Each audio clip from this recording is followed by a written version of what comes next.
What's going on, everybody? Welcome back to another episode of the Daily Groomer podcast. I'm your host, Alex Martin, and today we are here with somebody special. Here we have a second-generation groomer and the captain of Groom Team Canada. She's been grooming since she was 17 years old, owned her salon since she was 19 years old, and she's since grown it into a successful business today with 5 employees. Coming to you live from Saskatoon, Saskatchewan, we've got Jovi Wagner. Now, Jovi, tell me how to say Saskatchewan. Am I saying that right? Pretty close. It's Saskatchewan. Saskatchewan. Yeah. I knew I had that. I've never Yeah. interviewed somebody from Saskatchewan before, so. It's a mouthful. Yeah. But cool. Honestly, I've never interviewed a groomer from up north before, so Yeah. I'm curious, kind of learn if there's anything different between how you guys do things up there versus down here. Is there any big differences or no? No, not really. It's pretty much identical. If anything, we're a little behind the times. I shouldn't say we. There's a group of groomers in Saskatchewan that are competitors, and we all get together and discuss new products. But there is part of the province that is pretty behind in some things, like charging what you're worth and things like that, using proper dryers, and yeah.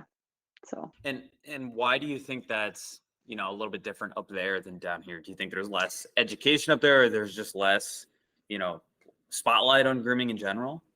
I think it's just a common thing in places that aren't as populated. Even though where I'm from, like my province is huge, our population is only 1 million people, and our biggest city is my city, which is like just under 300,000. So I think it's a population thing and just people not getting as involved. In furthering education and finding out which new products are available. That makes sense. That's wild. To put some numbers to it, so you're basically the total available people that you guys can service at your salon is, you said 300,000 people that live just in that area. And so I would imagine not everyone has a puppers. So on top of that, you have 5 employees. That's probably a huge salon relative to where you are. Am I wrong? Yeah, there's a couple salons that have a few more people, but no, not really. That's usually roughly around the number. Yeah. That's crazy. Are there corporate grooming up there, or is that not a thing? Yes, there is. There's PetSmart. Okay. We have PetSmart, but our PetSmart, I've talked to some of the PetSmart groomers in the States and in even Eastern Canada. And the amount of training that our PetSmart groomers gets is minimal compared to what they do across the States and Eastern Canada. That's crazy. Because I feel like in the States, that's a pretty reliable source of like grooming education, right? Pretty much from scratch, as a salon owner that if this groomer came out of Petco PetSmart in the States, they're probably, decently trained. They at least have a foundation for what it takes to bathe, what it takes to cut, etc. Yeah. Up north, if you're saying that's not the case, what's kind of the typical solution for you? Do you have to train groomers from scratch if you're bringing in someone new? Yeah, all of my groomers were trained by myself or my mom. And I've actually had a PetSmart groomer, and they know their basics, but there's a lot of room for them to grow. So we trained her in a lot of new things. And she's actually has opened her own salon now in the city too. So, but yeah, she's always been like very hardworking. It's just they don't get as much experience because they don't have as much. It's not as accessible to different breeds, and they don't get to learn as much on different types of dogs. So they have to learn what's available. Yeah, that was the other thing I was thinking here is, I would imagine most of the dogs up there have pretty thick coats, right? I don't know anything about Saskatchewan, but it's got to be cold up there, right?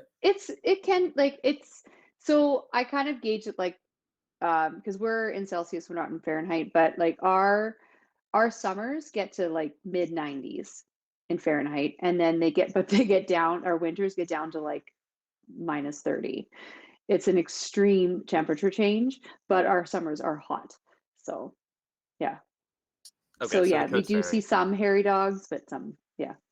Okay. So it's pretty much, the same spread that's done here in the States. Yeah, yeah. Okay. That makes sense. So, when we were talking before, you started your salon when you were 19. And am I crazy, or did you used to sleep in pens? Is that what you told me? Yeah, so I didn't start my salon. I bought my salon from my mom. And that was actually her second salon. My stepdad opened this grooming salon in 87, and then my mom bought it from him in the 90s. But yes, so when I was little, my mom and dad bred American Cocker Spaniels and they showed them. And so me and my three youngest siblings, we were always at dog shows. And yeah, we did. We slept in the X pens and we slept in the kennels. And so I've even That's been known to unreal. like, on a day that I'm really sick at work and I can't leave because I got to get my dogs done, I've slept in a crate at the shop before. So I'm like, I'm just going to go hide over here, guys. So yeah. That's unreal. That is commitment. So, I mean, I guess I'm just sitting here thinking, I'm like, you bought your salon from your mom when you were 19. Like, are you Yeah. crazy? Didn't you want to do like teenager things, like go to the movies with your friends and play yo-yo? Why did you want to buy a salon? So yeah, I was a really bad kid. And when I graduated high school, I was 17 and my mom was like, "You're coming to work for me." And I'm like, "I don't want to." And she almost fired me multiple times because I was late, I talked back, I was terrible to work with. But then she decided to move and live at the lake, and she was selling her salon. So she said, yeah, she wanted to sell it to me. So she originally sold it to me and my sister, and then my sister didn't want to groom anymore. So I bought her out, and I've owned it myself since I was 21,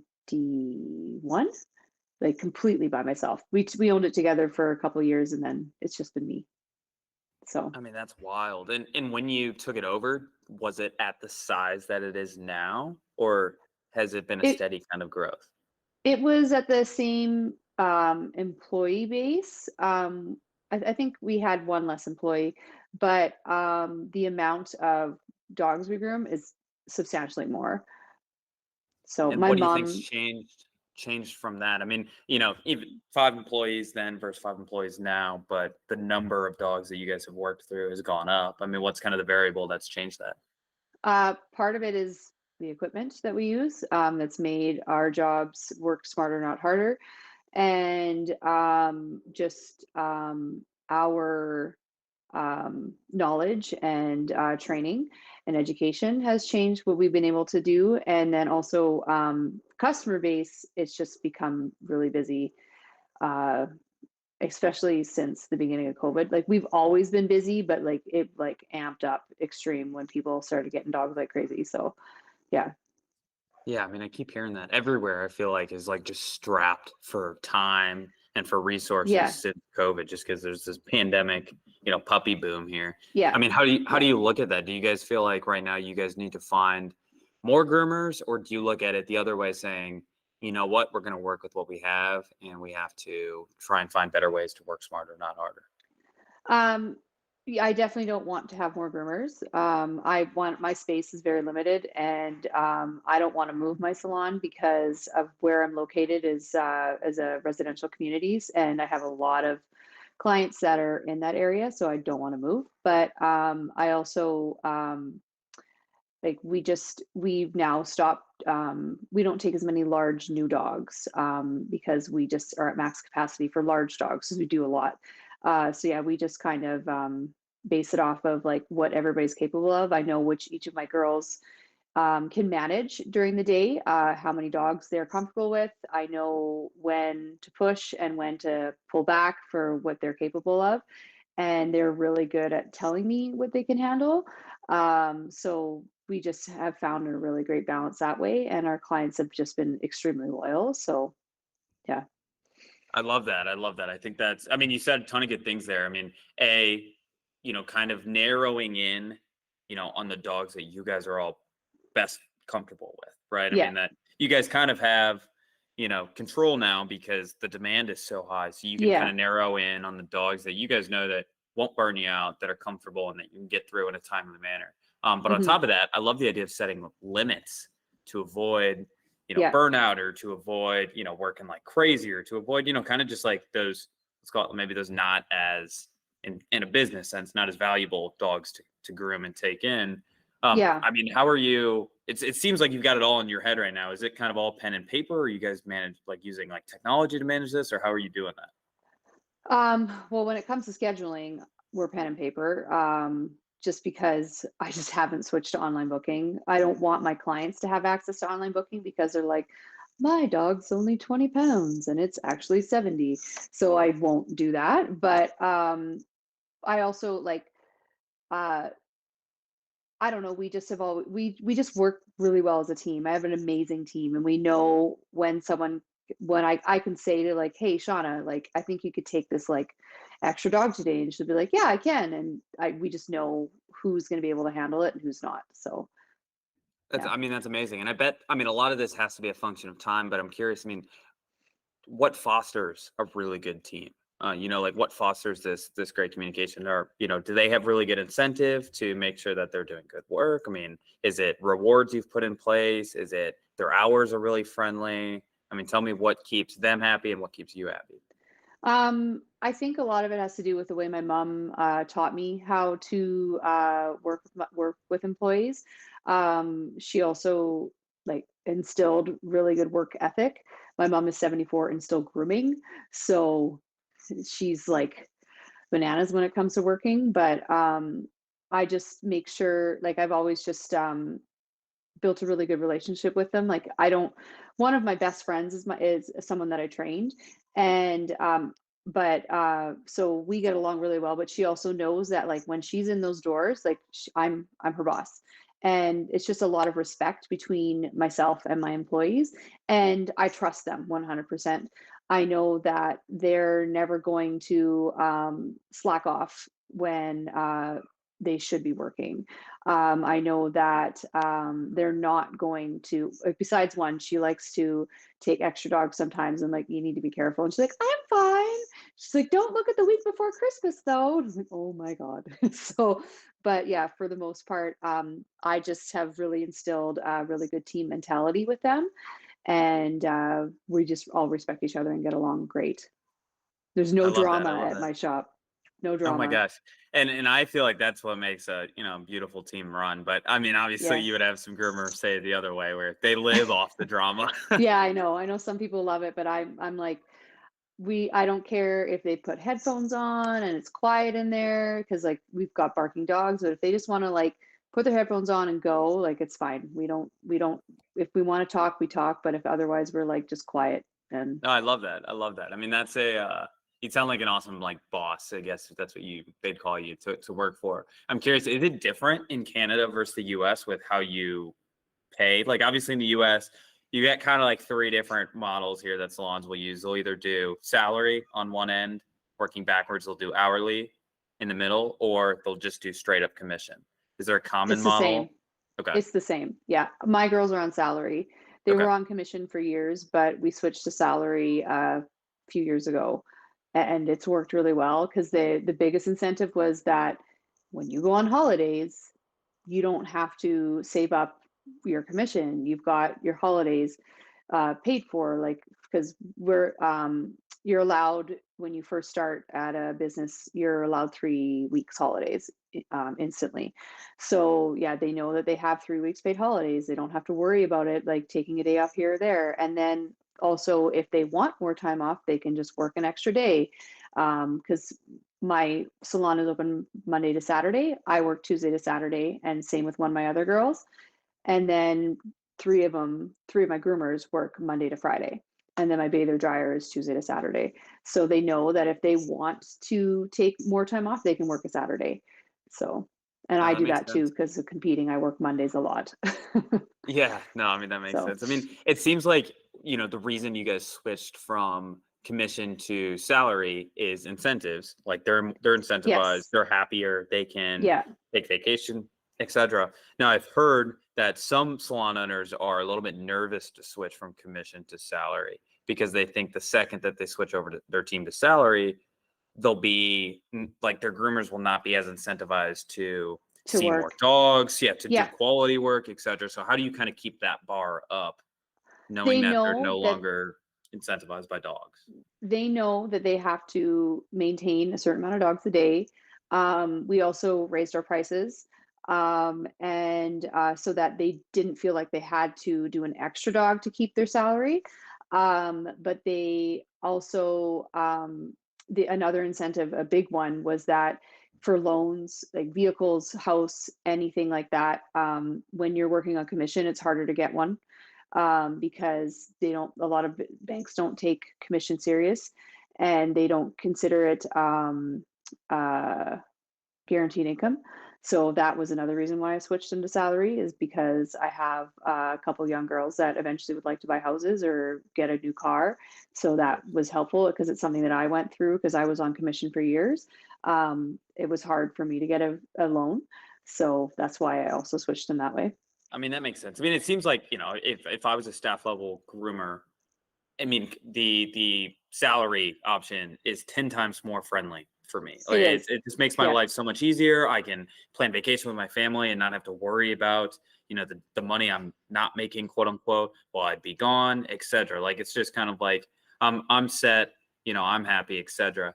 You Yeah. talked about you guys went through a price, a rate increase. Talk to me Yeah. about how you did that. That's another like big fear I hear among salon owners out there, that like, oh, I know I need to raise prices, especially in this environment, but like I'm too scared all my customers are going to leave when I do that. Like, how did you guys actually go about doing that? And what was successful and what wasn't successful? I found that in the past, if you post it, like if you, uh, some clients will get more defensive if you post a sign and say, have a sign up and saying, as of this date, our prices are going up. But for us, it was, um, any new clients, our new clients always start higher than like some of our ones that have been there forever. And I tell my girls that, like, I want 80% of your dogs to be priced correctly. You can have a small 20% or less of, like, someone who's 85 and they can't afford it because they're on their pension. So you make sure that their price might be less, or their dog is 16 years old and it's not going to be around much longer. I'm okay if you're not going to raise their price the same that you would a different dog. But I just have it, like, we just started telling them. That's the best way I've found, is like, just so our prices have gone up, it'll be such and such price today. And they're like, oh, okay. And some people would get upset and say, I can't afford that. And I'm just like, okay, then I'm sorry, like, we have to I just tell them, like, we have to raise our prices so that I tell them my groomers need to make a living wage, and our bills have gone up as well. So, And I mean, you can't argue with anything around that, right? I mean, it's like, yeah, oh, you don't want the employees of this company to make a living wage, yeah, or do not think that they got hit hard by, the yeah, market and the price of everything going up. So I yeah. think, just being honest and transparent with what you're saying is the best route for this. Give us some insight here on how I mean, obviously your salon has been kicking butt for some time now. I mean, what have you found that works best when you go about pricing? We've seen people price their services by, hey, small, medium, large, by, hey, these are the prices for all 150 breeds, Hmm. by the hourly rate. I mean, how do you think about pricing, and give us some numbers for context on and how you guys go about things? Um, we do small, medium, large, but then also haircut dependent and coat dependent. So I'll have, like, say, like Newfies, Samoyeds, St. Bernards, kind of in a bunch, and anything that's along those lines, their prices start at $200. I think, no, I think I have it 250 for Newfies. And then, like, we have like small, medium, and large doodles. So, and I'll say, like, doodles that are around standard poodle size, they start at, for like a shave down, it starts at 140, or like some that are the size of like giant schnauzers, they start at 160 and have done it that way. I don't do hourly. Like, I don't tell people, it breaks down similar to hourly, but we just state it as a price, because sometimes people will be like, well, my dog's there for 5 hours because of their work schedule, so they're scared that they're getting charged for 5 hours of time. So I just do it as a price point versus saying it's this Yeah, much an hour. I Yeah. agree. I mean, I think that makes a lot more sense. Plus, it's like, at the end of the day, what does the pet owner need to know about how long it Yes. takes? You know what I Yeah. mean? Like, it Yeah. just makes it more confusing. And then either they could start going to other groomers and asking how long they take, and just gets weird at Yeah. that point. It's like they just want to know a Yeah. price for what their dog costs. Oftentimes, they don't even know how to tell you the right size, right? Yeah, exactly. Yeah. That makes sense. So I'm curious, when we, before this, you had mentioned that when you first started all this, I don't know if it was, when you were 17 or, maybe it was kind of recently. You said you were a little bit embarrassed to tell people about what you do. Now, I will say that is a very, very common trend that I hear from people off camera. That, Yeah. and it always starts with that. For some reason, there's this stigma around it that it's not a real profession, it's not a real career. Yeah. Yet those are the same people that keep bringing us their dogs. You know what I mean? It's Yes. kind of funny and backwards. Tell me a little bit about why you felt that way and how you were able to change. So it definitely started when I was first grooming. Um, because I was 17 when I started, and then because I was such a young business owner, I had a lot of clients not take me seriously. They would often ask for the owner and look behind me at because I have a lady who's actually retired. Well, she's retiring. She's not retiring. She says she's retiring, but she's now talking about not retiring. But they would think that she was the owner, and just because I was so young. And I also I'm an elder millennial. And at that point, when you graduated high school, you went directly to university or college. You did not, there was no in between. Everybody went to post secondary education. And so if you didn't go to post secondary education, your job wasn't considered good enough. And I even had that with friends that would be like, I don't understand how you're making as much money. Like I'm here going to university to get my degree. I should be making more money than you. I'm a professional. And it was really disheartening because I was working my ass off and running a business, but a lot of people just wouldn't take it seriously. So when people would ask me what you do for a living, I'd be like, well, I'm a dog groomer, and they're like, oh, like so you just cut dogs' hair? I'm like, yeah. And it was just really tough to deal with. But now a lot of people take it more seriously, especially now that like I have so many clients that absolutely respect and adore me and my entire staff. And they love seeing the trophies and the ribbons in the salon because it makes them realize like this is legit. This shit is legit, and it's a worldwide thing. And now more people like they love their dogs different than they used to. Some people a little crazy about it, but their dogs are more family, and I now see that too with some of my clients that like they're on their third dog and their kids are moved out and now like their dog is their child and they're like, yeah, like this is our baby. And so they treat it different. So they treat us different. It sucks that it took so long for people to respect dog groomers. But it's thankfully happened.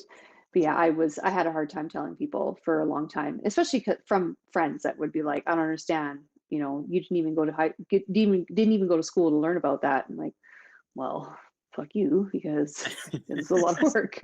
So Yeah, I think yeah, I think they don't really realize how much actually goes into it. You know what I mean? yeah, Like how technical it is, how long it takes, how hard it yeah, is on your body. yeah. It's like the perfect storm of physical plus like mental prowess. Like you Mm-hmm. got to be smart and intelligent, plus you got to be pretty physically fit to be able to Yep. continually do this. Yep. And then especially if you add on the business owner hat too, you got to know how to Yeah. manage and lead a team, right? Like we just spent 10 minutes talking about incentives and how to keep your employees engaged and all that sort of Yeah. stuff. I mean, how And many of your friends customer are doing that? service. Right. And customer Yeah. service. I mean, Yeah. it is, there's so much to deal with. I thought it was funny too, when we were talking, you said the person that does physical therapy with you, they Googled you and they were able to Mhm. see, all this stuff about you, your awards, how much you've won and stuff like that. I mean, I feel like that naturally starts to help with like, oh no, this shit is real. Like this is Yeah.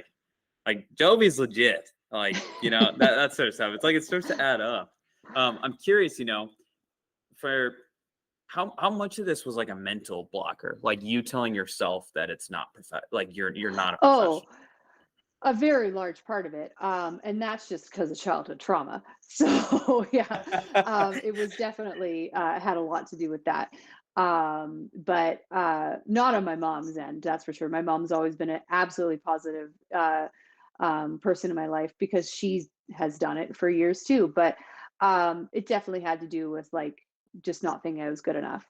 But yeah, it's different now. It also helps that like My husband is extremely supportive. I'm very fortunate because he's amazing. But and he, he gets to come to these things, and people know him now, and he loves it too. So it helps having a great support system all around me that makes me realize, like, you know what you're doing, and you should be proud of it. So No, I love that. I mean, I think it's a testament in its own right, like how long you've been in this. You know what I mean? Like yeah, and it's not even like you've been in it and it's like one thing at a time. Like you've successfully been doing 8 different things in the grooming space for pretty much your whole career, right? Like you've been running the business, you've been grooming at the salon, and you've been competing along with, educating and all sorts of stuff yeah. like that. I mean, this is probably a question top of mind for a lot of our listeners, is like doing all that, I'm in my head, I'm like, I would go crazy. Like, how do you avoid groomer burnout? Um, I don't know. Like I absolutely love my job. And I'm like my mom that way. I absolutely love it. So I don't tend to get burnt out. I I think I got more burnt out shortly after, because we closed for a little bit at COVID, just because we weren't there was a lot of things not knowing, like, if we were allowed to be open. And so when we reopened, that first like 3 months is when I probably felt like I had burnout, because we were trying to get everybody back in, and it was just exhausting. But I think because I make sure, like, when I'm at home, I'm at home. I have an accountant who does all of my business, like my books, my payroll, my GST, all of that stuff for me, which is super helpful, because then when I'm done, I can just go home and be done. So that really, really helps. And that helps me avoid burnout for sure. Having extracurricular activities, which grooming competitions is one of them for me, really helps as well. And honestly, like, going to the gym in the morning, because I can shut off my head and just be there, really helps start my day, and it just makes it so much better. So I love that. I love that. I mean, those are 3 things that you could do tomorrow if you're a salon owner to start, taking back your life almost, right? Like your yeah. business does not have to be your life. I'm curious, knowing what you know now, what do you wish you knew when you took over the business when you were 19? Like, I would imagine it'd be things like the accounting thing is probably huge. I don't know how many groomers out there that own their salons are still doing their own books, Oh but I yeah, can't I know. imagine how much of a mental unlock that must be, that you don't even have to worry. Like all that stuff's Yeah. done. You're not messing up at all. You never have to like touch it. It's just kind of there and you're paying for it, but it's worth the mental, the mental cost that it takes if you don't. What other things like that do you wish you would have known when you first started out? Well, thankfully my mom had an accountant, so that's why I was able to have one. So that helped. And it is 1,000,000% worth every single cent that I pay to have that worry off my shoulders. Something that I wish I would have known was prioritizing days off. For years, I would never take a Saturday off. And now it's like, you know what? If I have to close on a Saturday, it's fine, because people can wait. So yeah, making sure, prioritizing time off, and it's a big thing where people say, like, they don't have time for stuff, like they don't have time to take care of their body, they don't have time to eat. um, Making sure I have snacks, healthy snacks at work, and then also prioritizing my physical health, to make sure that I'm keeping my body in shape to continue doing this for as long as I can. That's been a big thing. And another thing that thankfully my mom had, was a group plan. So, like, insurance for massage, chiro, physio, acupuncture, and taking care of your body that way. I have a couple employees that have full benefits and they do not use them. And it pisses me off, because they're like, oh, my back. And I'm like, really? You could be getting, they have $500 a year for massage, 500 for physio, and they don't use it. And that's something that I tell people a lot, is like, you need to take care of your body. And it's something I didn't do for years, and I do it now all the time. Well, and what's so mind blowing to me is like back to what we were originally saying is like, this is such a like the perfect being a grooming, especially a grooming business owner, such a perfect storm of like mental competence and physical Hmm. competence. And Yep. there is this huge like awareness thing, and everyone wants to always learn more. They want to learn more skills, learn more techniques. They're always going out to conferences. Like there is this huge, plus side to that. But it seems like everyone is forgetting about the other side, the physical Yeah. side of like, Yeah. I'm not seeing the same sort of buzz around, oh, make sure you guys are, working out or staying healthy or eating Yeah. right or getting enough sleep, all that sort of stuff. Yeah. It's kind of this mismatch there. Yeah. And like I've been an old lady since I was probably 13 years old, where I'm like, oh, it's 9. I should probably go to bed because I always go to bed early. When my husband and I first started dating, he was a late night person, and he'd like come over to my house, and I'm like, I'm going to bed. And he's like, are you serious? Yeah, it's 9. I'm going to bed. I have to work in the morning. He's like, but we're 20. Like, you don't want to go to the bar? I'm like, no, I want to go to bed. That's too So funny. That's yeah, too funny. I'm the same way. I'm yeah, getting to bed early. I'd rather get some good sleep and get up early than go out at exactly. night. Yeah. No, but that is And important, especially when you're doing what it you're is doing so for a day. important. Yeah. Yeah. And just knowing that there's people that like, I will often tell my girls, like, use your legs, don't use your back. Like, you're going to hurt yourself. And just seeing that a lot. So, yeah. No, you're right. You're right. I mean, I think that's such a side that's just totally forgot. I love that, we get a chance to talk about that because hopefully it brings some awareness to, hey, there is like, you should be practicing your physical stuff just as Yeah. much as you're going to these conferences, just as much you're, doing continued education, all that sort of stuff. Um, Yeah. you brought up your husband. I think he told me you own five Irish wolfhounds. Was one not enough? Well, okay, so we've owned 5 Irish wolfhounds. We only have 1 now. Okay. The most we I'm had at sitting here once getting was worried 2. for you. I would own 5. I would have all of the Irish wolfhounds. Oh my But gosh. he's like, no. Okay, that makes a Yeah, lot more sense. But even two, I mean, like, oh my gosh, that'd be kind of a yeah, lot to handle. Okay, so yeah. why So are they your favorite? They just like your favorite to groom, and they became your kind of favorite no, they're pets, or not the my other way favorite to around? groom. They're not my favorite to groom. I don't like grooming other people's wolfhounds because they're not trained like mine. But when we first were getting a dog together, because I grew up in dogs, I knew all the breeds. I didn't know after I was at the salon for a while, I didn't know what I wanted. But and so I said, like, you can choose our breed, but it was with like me being like, no, we're not getting this, no, we're not getting that. But he's like, I've always really liked Irish Wolfhounds. I'm like, okay, well, there was one at the dog show that was coming up. So we went, and all he did was hold a leash.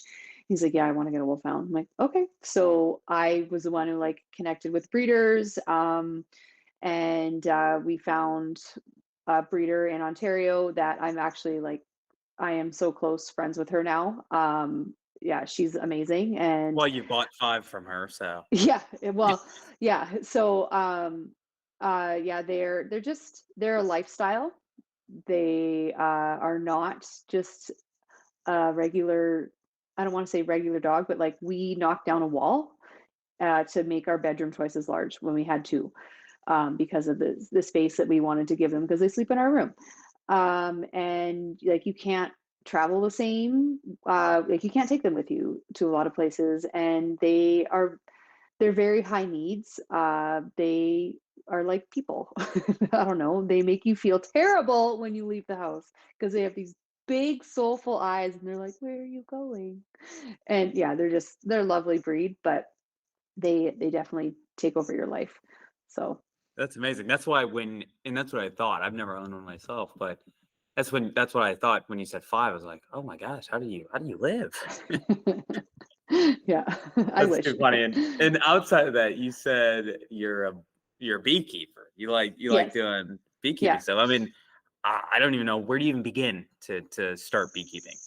So, my best friend who I trained, uh, she ended up buying an acreage. It's like 15 minutes from my house, and that's where I keep my horse. And when she bought the property and we were looking around, there was old beekeeping equipment out there. The old farmer had bees, so she started looking into it, and she's a whole other person. Like, oh my God, she's amazing. She's um like into permaculture and an amazing farmer, and Wonderful. So she was like, I think I want to get into bees. Do you think you would want to help me with it? And I said, absolutely. And I love it. If I could have an observation hive just to watch every day, I would, because they're the most amazing creatures on the face of the planet. If we didn't have bees, the world would be nothing. So I love watching them. I love like harvesting the honey. It's just, they're so cool. So I just That's absolutely love the crazy. bees. Yeah. That's crazy. You know, I consider myself a relatively tough guy, but still, there's. I'm not gonna lie. There's a little bit of a wince still every time I see a bee kind of come close to me. Yeah. Well, we wear bee suits when we're working our bees. But for the most part, like when they're out just flying and feeding, they're fine. They're super calm. So, That makes sense. And I heard that they can actually sense fear. oh God, yeah. I'm not When sure you if if that's you start real or getting not. yes, yeah, if you start getting anxious, they know. They smell the pheromones and they get yeah, Interesting. yeah, Okay, that's interesting. And so I got to keep that in mind next time I see one come up to me at dinner or something like that. Just stay yeah. calm, stay relaxed. If it's a wasp, like you kill that fucker. Like You they're freak terrible. out. Yeah, and you run. But if it's a bee, you're fine. Especially the big Uh, fuzzy bumblebees. They don't want to hurt yeah, you. yeah, Yeah. yeah. That's true. They look kind of friendly too. Yeah. Um, but Jovi, thank you so much for coming on. You've been amazing. Your name has been referred by like 4 or 5 other guests. So I'm so glad that we could Oh, finally that's get a awesome. time nailed down. And I mean, you have like one of the most like stable, comfortable, I don't want to call it like lives, but like it just seems like you've got all your stuff together. And I'm sure, behind the scenes, there's stuff, everyone has got stuff going on, but you do seem very cool, calm, and collected. And I really appreciate kind of the presence that you brought here today. Oh, thanks. Thank you. I All right, appreciate that. guys. And Jovi, one last thing. How can anyone find you if they want to, connect with you on social media or maybe watch any of your content? Shout out some of your channels here. I have my Facebook profile, which is Jovi Wagner, and then I'm also on Instagram, which is just Jovi Maru, or no, J Maru, JMIRU is what I am on Instagram. I should probably change that to make it more accessible. I know I need to, so I've been told, but yeah, I'm on Facebook and Instagram. Perfect. All right, guys. Well, hit her up there if you have any questions for Jovi. You can also reach out to us and we will connect you if that's easier. But that's the pod, everyone. We'll see you next week. Thank you.